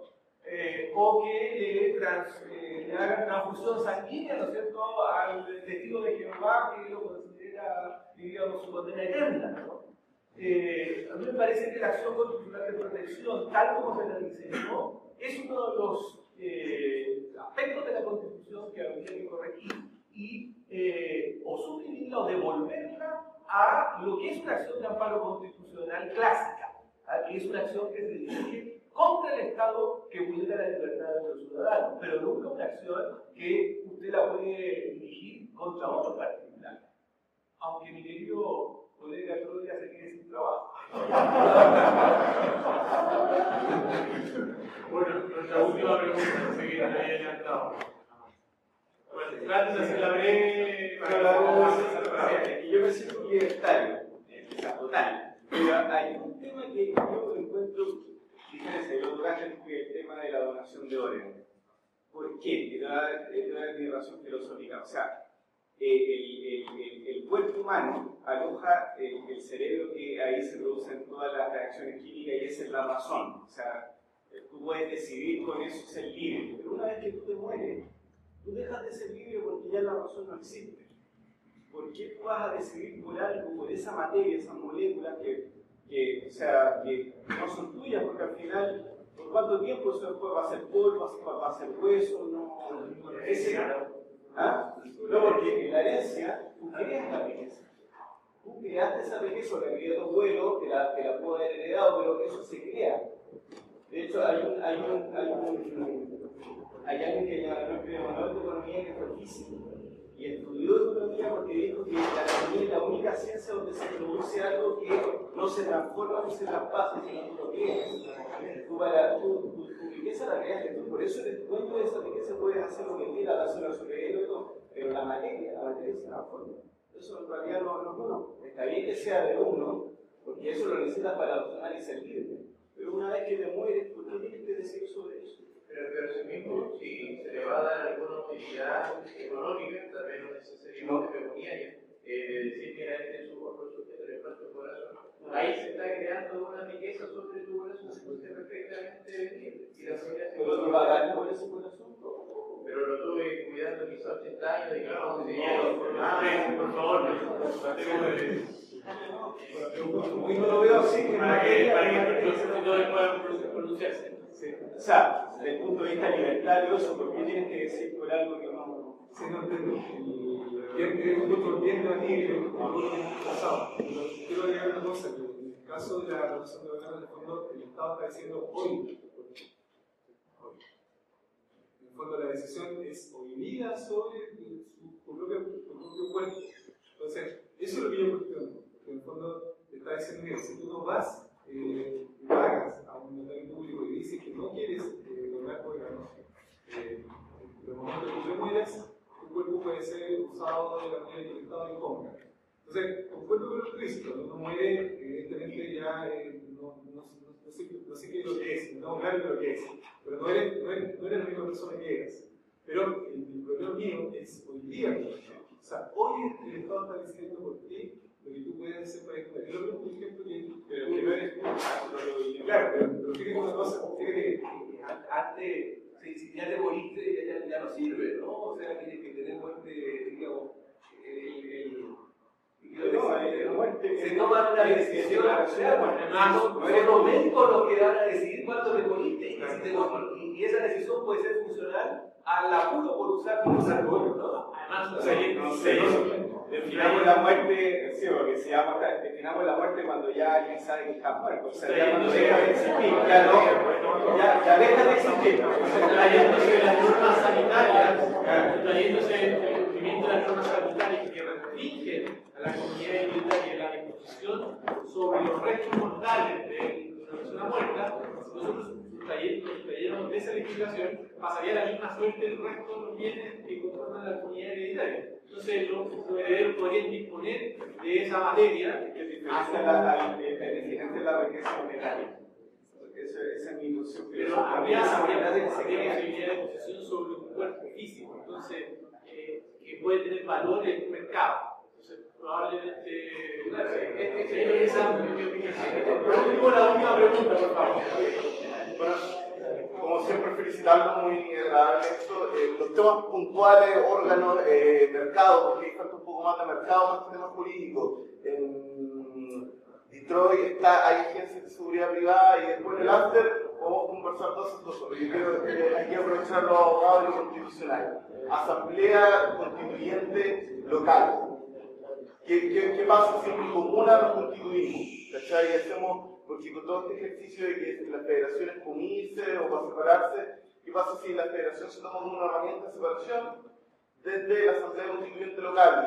Y puede tener una constitución, queremos relaciones comerciales con Chile, legales, buena onda, pero somos puede, tenemos, no son par de 45 y nos conseguimos un ACA y tenemos nuestro ejército que puede, somos Quilpue. ¿Cómo lo ven? ¿Factible? ¿Se suman? Eso que pasó. En pleno grupo de anarquía, le llamó a una constituyente en Quillota, la cual mandó embajadores y llamó al diputado a nivel provincial para una constitución quillotana. Obviamente esto fracasó al par de días porque era entender de que las barreras arancelarias, mercantiles y administrativas que se crearon hicieron insostenible un régimen político que se proyectara en el tiempo. Terminó ¿Qué año? Lo que terminó. Esto fue el año 20, no me acuerdo si 22 igual. Yo suscribo, pero con ciertas reservas. A ver, ¿cuáles son las reservas? Siento que el principio federativo es aplicable totalmente al tema municipal. Y creo que es completamente necesario recuperar el municipalismo que hoy día nosotros tenemos. Siento que, eso ya lo planteé, es una reproducción casi calcada del presidencialismo que tenemos a nivel del país. Entonces, creo que desde el punto de vista histórico, nosotros debemos apuntar hacia allá. O sea, debemos desconcentrar, descentralizar, si es posible, federal, pero no sé si vamos a avanzar con el federalismo, y dándole poder realmente a las comunas. Siento que hoy día tenemos una oportunidad bastante grande. Todas las metas de descentralización del Estado, de desconcentración, han sido incumplidas por todo el presidente. O sea, no hay ninguno que haya ahondado más que el otro respecto al tema de la descentralización y la concentración. Especialmente siento que hoy día, cuando tenemos una ola colectivista reciente, es más fuerte que nunca la necesidad que tenemos de dispersar el poder a nivel local. Incluso debería decir que a nivel armado. O sea, podríamos tener, incluso yo lo vi en Estados Unidos, existe lo que se llama la Guardia Civil, que son parte integrante dentro del sistema democrático, incluso existe la posibilidad de portar armas libremente, no está regulado, pero creo que es un tema que hay que abordar. Pero para eso necesitamos mucha educación y autogobierno. Bueno, finalmente les queríamos agradecer a los profesores primero que nos comenzaron porque nos permitió hacer un contrapunto bastante interesante con Renzo y nos permitió aprender muchas cosas que nos exponer obviamente a Renzo, miembro de la Sociedad Libertaria, y a este esfuerzo intelectual de la Universidad Libre que no entrega certificaciones, que no precisa de listas ni de calificaciones, pero que ha mantenido por más de 2 horas un animado debate, quizás más que alguna clase a las que muchos hemos asistido en el transcurso de nuestro año universitario. Así que muchas gracias. Quiero dejar antes, por favor, traten de no desordenar en la sala para que Javier Rosas pueda aquí desarrollar su actividad tan importante para nosotros. Javier, la palabra, si quiere. Bueno, gracias a la Sociedad Libertaria por de nuevo poder hacer esta actividad junto con José Solís, que es nuestro grupo de estudio en la Facultad de Derecho, para presentarlo cortamente. En el grupo participa Joaquín, participa Carlos y, claro, nuestro profesor guía, el profesor Claudio, para decirlo, se olvidó de Jorge, que también estaba, pero ya se fue. Y eso, agradecerle, esperar que poder seguir trabajando en conjunto en esta asociación que me parece muy beneficiosa para ambos grupos de estudio y para que todos sepan, el grupo de estudio de la sociedad de Corsel y ustedes saben que fue lo hacemos en honor a un economista que estuvo aquí en Chile, que fue el primero en traer reformas liberales de consistencia y que tiene una sala, la sala 10, la sala 10, que es la que generalmente usamos. Ahora, para el tema de pasos, somos la parte. El grupo siempre está abierto a cosas que ustedes necesiten. Pueden hablar con nosotros, si quieren hacer actividad en la Universidad de Chile, son bienvenidos. Nosotros, lamentablemente, solamente hemos funcionado en la Facultad de Derecho y en la Facultad de Economía, porque obviamente entenderán que entra Juan Gómez Milla, tiene un costo que todavía no hemos querido asumir. Pero claro, esa es nuestra misión. Nosotros queremos ser el grupo de estudio liberal de la Universidad de Chile. Bueno, sí. Gracias, Javier.